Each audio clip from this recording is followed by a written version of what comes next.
While our son was incarcerated, I felt very helpless and hopeless.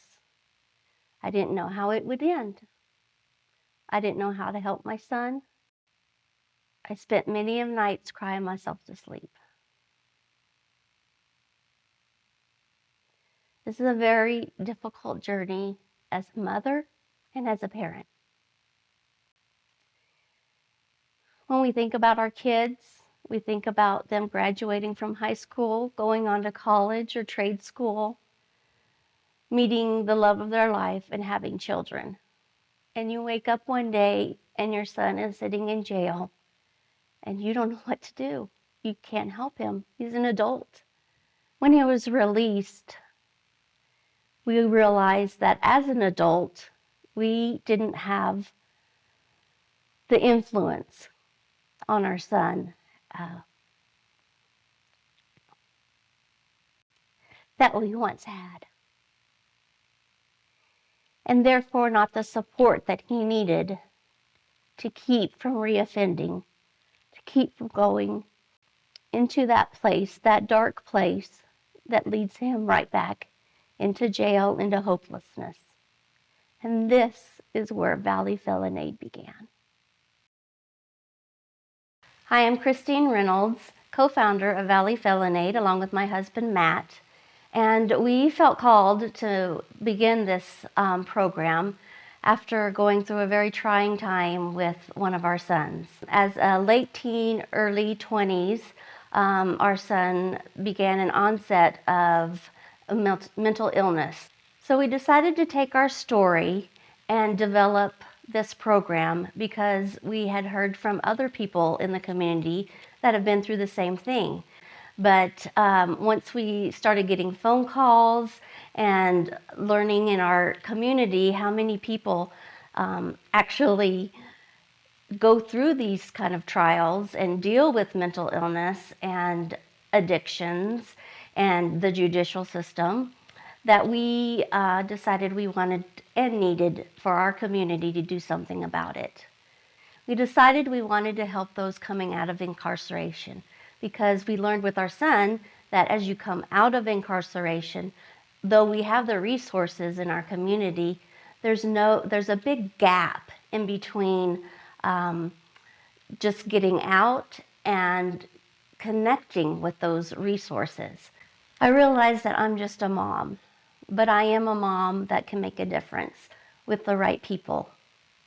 We have put together an amazing team of professionals that will come alongside not only our clients, those who are coming out of incarceration, but also the parents, the family members who too go along this journey with these individuals. So with that, I would like to introduce our board members.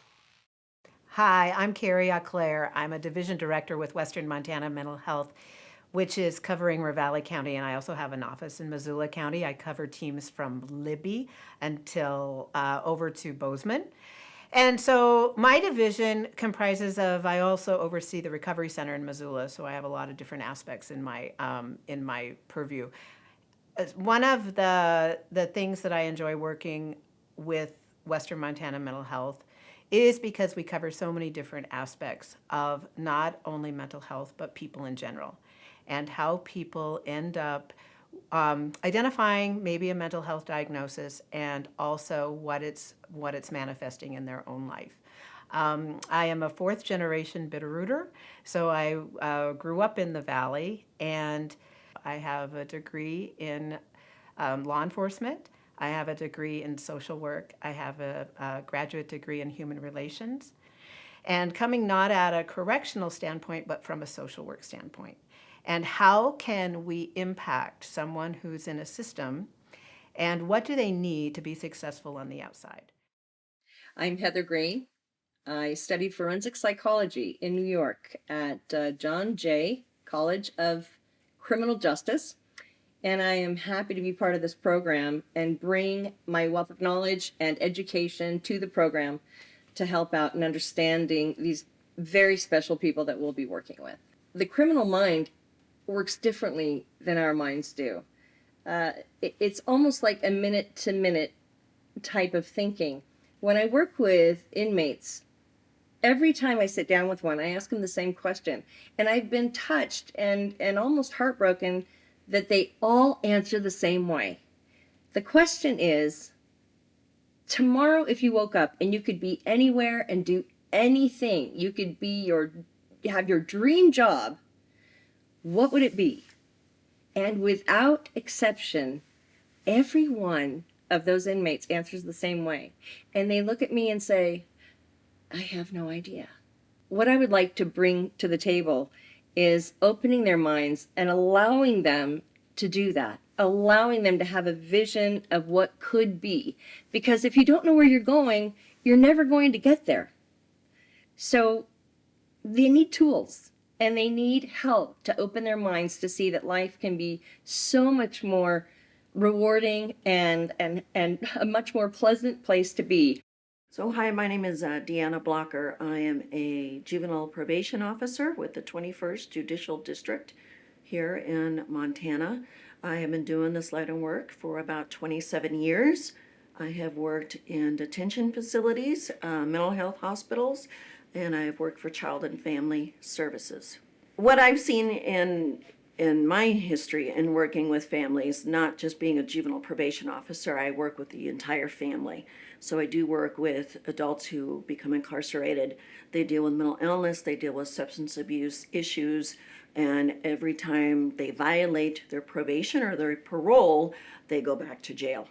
So yes, when we're dealing with families that have substance abuse and mental health issues, and co-occurring things that happen, these people have endured a lot of trauma in their life. So a lot of people who work in this criminal justice system have huge expectations that cannot possibly be met. We have to start at the very beginning for these people. We have to be empathetic. We have to ride the bumps in their wave. And we have to show them that there's other ways of being accountable that is not incarceration. As you can see, we have assembled an amazing group of professional people. But also, along with this, it's going to take an incredible amount of money. Our 501c3 relies on 90% from donations from the community because it's for our community. So we all need to do this together. A friend of mine said to me, "That's an amazing idea and program, Christine, but an awfully big endeavor." And though a little discouraging, he was right. It is a huge endeavor. It is going to take every one of us to make this successful, but these people are worth it. They need to be supported by their family and their extended family, their community. On this screen, you can see our contact information, our website, and ways that you can help.